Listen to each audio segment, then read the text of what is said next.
ओम शांति।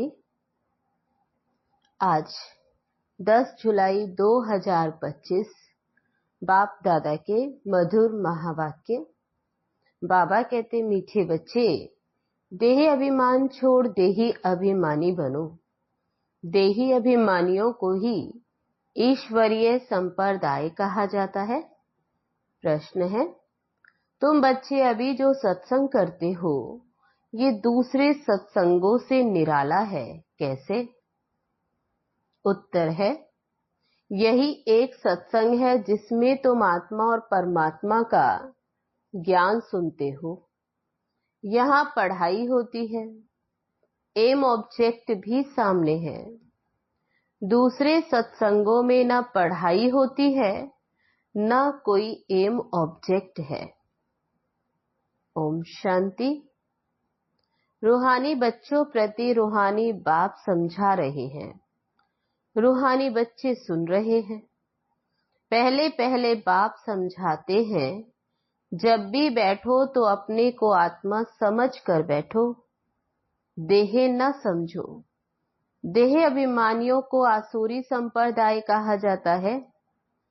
देही अभिमानियों को ईश्वरीय संप्रदाय कहा जाता। बाबा कहते, देह अभिमानी माना आसुरी संप्रदाय और देही अभिमानी ईश्वरीय संप्रदाय।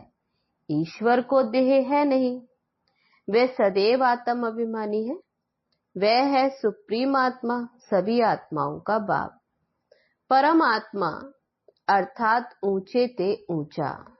मनुष्य जब ऊंचे ते ऊंचा भगवान कहते हैं तो बुद्धि में आता है वह निराकार लिंग रूप है। निराकार लिंग की पूजा भी होती। वह है परमात्मा, यानी सभी आत्माओं से ऊंच है। वह भी आत्मा, परंतु ऊंच आत्मा। वह जन्म मरण में नहीं आते। बाकी तो सब पुनर्जन्म लेते और सभी है रचना। रचता तो एक ही बाप है। ब्रह्मा विष्णु शंकर भी रचना है। मनुष्य सृष्टि भी रचना है। रचता को बाप कहा जाता। पुरुष को भी रचता कहा जाता है। स्त्री को एडॉप्ट करते, फिर उनसे क्रिएट करते, पालना करते। बस वे विनाश नहीं करते। और जो धर्म स्थापक होते वे क्रिएट भी करते, फिर उनकी पालना भी करते। विनाश कोई भी नहीं करते। बेहद का बाप, जिसको परम आत्मा कहा जाता। जैसे आत्मा का रूप बिंदी है, वैसे ही परम पिता परमात्मा का रूप भी बिंदी है। बाकी इतना बड़ा लिंग जो बनाते, वैसा भक्ति मार्ग में पूजा के कारण बिंदी की पूजा कैसे हो सकती? भारत में रुद्र यज्ञ रचते हैं तो मिट्टी का शिवलिंग और सालीग्राम बनाकर फिर उनकी पूजा करते। उनको रुद्र यज्ञ कहा जाता है। वास्तव में असली नाम है राजस्व अश्वमेघ अविनाशी रुद्र गीता ज्ञान यज्ञ, जो शास्त्रों में भी लिखा हुआ है। अब बाप बच्चों को कहते हैं, अपने को आत्मा समझो और जो भी सत्संग है उसमें आत्मा या परमात्मा का ज्ञान न कोई में है न दे सकते। वहां तो कोई एम ऑब्जेक्ट होती नहीं। तुम बच्चे तो अभी पढ़ाई पढ़ रहे हो। तुम जानते हो आत्मा शरीर में प्रवेश करती। आत्मा विनाशी है और शरीर विनाशी है। शरीर द्वारा पार्ट बजाती है। आत्मा तो अशरीरी है ना। कहते भी है, नंगे आए नंगे जाना। शरीर धारण किया, फिर शरीर छोड़कर नंगे जाना है। अशरीरी वापस। तो बाबा कहते हैं, अभी तुम जानते हो। ये बाप तुम बच्चों को बैठ समझाते हैं। ये भी बच्चे जानते हैं, भारत में सतयुग था तो देवी देवताओं का राज्य था, एक ही धर्म था। ये भी भारतवासी नहीं जानते। बाप को जिसने नहीं जाना उसने कुछ भी नहीं जाना। प्राचीन ऋषि मुनि भी कहते थे, हम रचता और रचना को नहीं जानते। रचयिता है बेहद का बाप। वही रचना के आदि मध्य अंत को जानते हैं। आदि कहा जाता है शुरू को, मध्य बीच को। आदि है सतयुग जिसको दिन कहा जाता, फिर मध्य से अंत तक है रात। दिन है सतयुग त्रेता, स्वर्ग है वंडर ऑफ वर्ल्ड। भारत ही स्वर्ग था जिसमें लक्ष्मी नारायण राज्य करते थे। ये भारतवासी नहीं जानते। बाप अभी स्वर्ग की स्थापना कर रहे हैं। बाबा कहते तुम अपने को आत्मा समझो, हम फर्स्ट क्लास आत्मा हैं। इस समय मनुष्य मात्र सब देह अभिमानी। बाप आत्म अभिमानी बनाते हैं। आत्मा क्या चीज है यह भी बाप बतलाते। मनुष्य तो कुछ भी नहीं जानते, भल कहते भी हैं कि भ्रकुटी के बीच चमकता है अजब सितारा, परंतु वह क्या है, कैसे उसमें पार्ट भरा हुआ है, वह कुछ भी नहीं जानते। अभी तुमको बाप ने समझाया है। तुम भारतवासियों को 84 जन्मों का पार्ट बजाना होता है। भारत ही ऊंच खंड है। जो भी मनुष्य मात्र हैं उनका यह तीर्थ है। सर्व की सदगति करने वाला बाप यहाँ आते, रावण राज्य से लिबरेट कर गाइड बन फिर ले जाते। मनुष्य तो ऐसे ही कह देते हैं, अर्थ कुछ भी नहीं जानते। भारत में पहले देवी देवता थे, उन्हों को ही फिर पुनर्जन्म लेना पड़ता है। भारतवासी ही सो देवता, फिर क्षत्रिय, वैश्य, शूद्र बनते, पुनर्जन्म लेते हैं ना। इस नॉलेज को पूरी रीति समझने में 7 रोज लगते हैं। पतित बुद्धि को पावन बनाना, ये लक्ष्मी नारायण पावन दुनिया में राज्य करते थे ना। उन्हों का ही राज्य भारत में था, तो और कोई धर्म नहीं था। तब बाबा कहते तब और कोई धर्म नहीं, एक ही राज्य था। तो भारत कितना साल्वेंट था, हीरे जवाहरों के महल थे। फिर रावण राज्य में पुजारी बने, फिर भक्ति मार्ग में ये मंदिर आदि बनाए। सोमनाथ का मंदिर था ना, एक मंदिर तो नहीं होगा। तब बाबा कहते यहाँ भी शिव के मंदिर में इतने तो हीरे जवाहरात थे जो मोहम्मद गजनबी ऊंट भर कर ले गए। इतने माल थे, ऊंट तो क्या कोई लाखों ऊंट ले गए तो भी भर न सके। तब बाबा कहते ऊंट तो क्या लाखों ऊंट भी ले आए तो भी भर न सके। सतयुग में सोने हीरे जवाहरों के तो अनेक महल थे। मोहम्मद गजनबी तो अभी आया। तब बाबा कहते सतयुग में तो कितना था धन, द्वापर में भी कितने महल आदि होते, वह फिर अर्थक्वेक में अंदर चले जाते हैं। रावण की कोई सोने की लंका होती नहीं। रावण राज्य में तो भारत का ये हाल हो जाता है।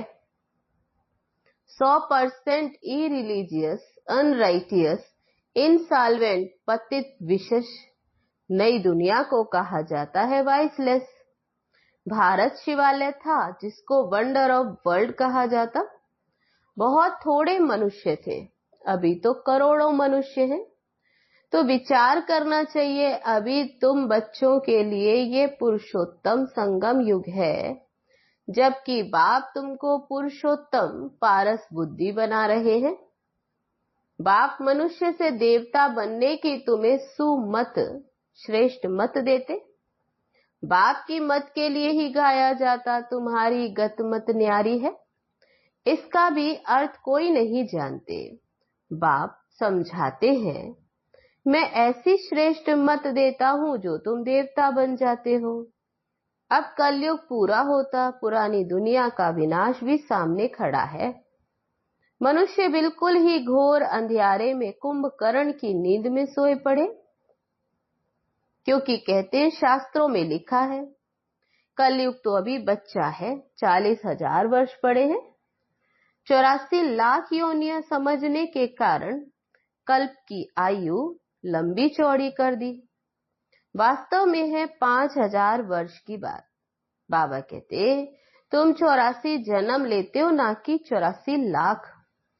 बेहद का बाप तो इन सभी शास्त्रों आदि को जानते हैं, तब तो कहते ये सब है भक्ति मार्ग के जो आधा कल्प चलते, इससे कोई भी मुझे नहीं मिलते। तो भक्ति आदि करते, लेकिन बाबा कहते इससे कोई मुझे मिल नहीं सकते। ये भी विचार करने की बात है कि अगर कल्प की आयु लाखों वर्ष दे, फिर तो संख्या बहुत देनी हो। बाबा कहते फिर तो बहुत बड़ा कल्प हो जाए, जबकि क्रिश्चियन की संख्या 2000 वर्ष में इतनी हुई। भारत का जो असूल देवी देवता धर्म है वह चला आना चाहिए, परंतु आदि सनातन देवी देवता धर्म को भूल जाने के कारण कह देते हमारा हिंदू धर्म है। हिंदू धर्म तो होता ही नहीं। भारत कितना ऊंच था। आदि सनातन देवी देवता धर्म था तो विष्णुपुरी था, अभी तो रावणपुरी। वही देवी देवताएं 84 जन्मों के बाद क्या बन गए।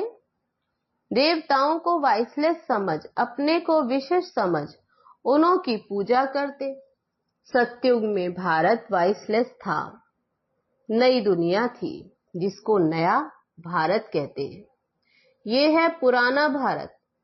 नया भारत क्या था, पुराना भारत क्या है। नई दुनिया में भारत ही नया था, अब पुरानी दुनिया में फिर भारत भी पुराना है। क्या गति हो गई है। बाबा कहते भारत ही स्वर्ग था, अभी नर्क है। भारत मोस्ट सॉल्वेंट था, भारत ही मोस्ट इनसॉल्वेंट है। सबसे भीख मांग रहे हैं, प्रजा से भी भीख मांगते। ये तो समझ की बात है ना। आज के देह अभिमानी मनुष्यों को थोड़ा पैसा मिला तो समझते हैं हम तो स्वर्ग में बैठे हैं। सुख धाम को बिल्कुल जानते ही नहीं, क्योंकि पत्थर बुद्धि है। अब उन्हें पारस बुद्धि बनाने के लिए 7 रोज की भट्टी में बिठाओ, क्योंकि पतित है ना। पतित को यहाँ तो बिठा नहीं सकते, यहाँ पावन ही रह सकते हैं, पतित को अलाउ नहीं कर सकते। तुम अभी पुरुषोत्तम संगम युग पर बैठे हो, जानते हो बाबा हमको ऐसा पुरुषोत्तम बनाते। ये सच्ची सत्य नारायण की कथा है। सत्य बाप तुमको नर से नारायण बनने का राजयोग सिखला रहे हैं। ज्ञान सिर्फ एक बाप के पास है जिसको ज्ञान का सागर कहा जाता, शांति का सागर, पवित्रता का सागर। उस एक की ही महिमा है, दूसरे कोई की महिमा नहीं हो सकती।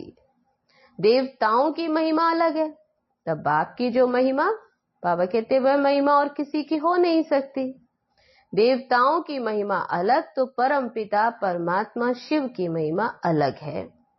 वह है बाप और वह है श्री कृष्ण देवता। सूर्यवंशी सो फिर चंद्रवंशी सो वैश्यवंशी सो शूद्रवंशी। मनुष्य हम सो का अर्थ भी नहीं जानते, हम आत्मा सो परमात्मा कह देते। कितना रॉन्ग। अभी तुम समझाते हो कि भारत ही चढ़ती कला और उतरती कला कैसे होती। ये है ज्ञान, वह सब है भक्ति। सतयुग में सब पावन थे, राजा रानी का राज्य चलता था। वहां वजीर भी नहीं होता, क्योंकि राजा रानी खुद ही मालिक है। बाप से वर्षा लिया हुआ, उनमें अक्ल है। लक्ष्मी नारायण को कोई के राय लेने की भी दरकार नहीं। तब बाबा कहते लक्ष्मी नारायण सतयुग में वहां किसी वजीर आदि की भी दरकार नहीं, क्योंकि उनमें अकल है। भारत जैसा पवित्र देश कोई है नहीं, महान पवित्र देश था। तब बाबा कहते भारत जैसा पवित्र देश कोई था नहीं, नाम ही था स्वर्ग, अभी है नर्क। नर्क से फिर स्वर्ग बाप ही बनाएंगे। अच्छा, मीठे मीठे सिक्की लदे बच्चों प्रति माता पिता बाप दादा का याद प्यार और गुड मॉर्निंग रूहानी बाप की रूहानी बच्चों को नमस्ते। हम रूहानी बच्चों की रूहानी बाप दादा को नमस्ते नमस्ते। ओम शांति। अब है धारणा के लिए मुख्य सार। पहली पॉइंट, एक बाप की सुमत पर चलकर मनुष्य से देवता बनना है। इस सुहावने संगम युग पर स्वयं को पुरुषोत्तम पारस बुद्धि बनाना है। दूसरी पॉइंट, 7 रोज की भट्टी में बैठ पतित बुद्धि को पावन बुद्धि बनाना है।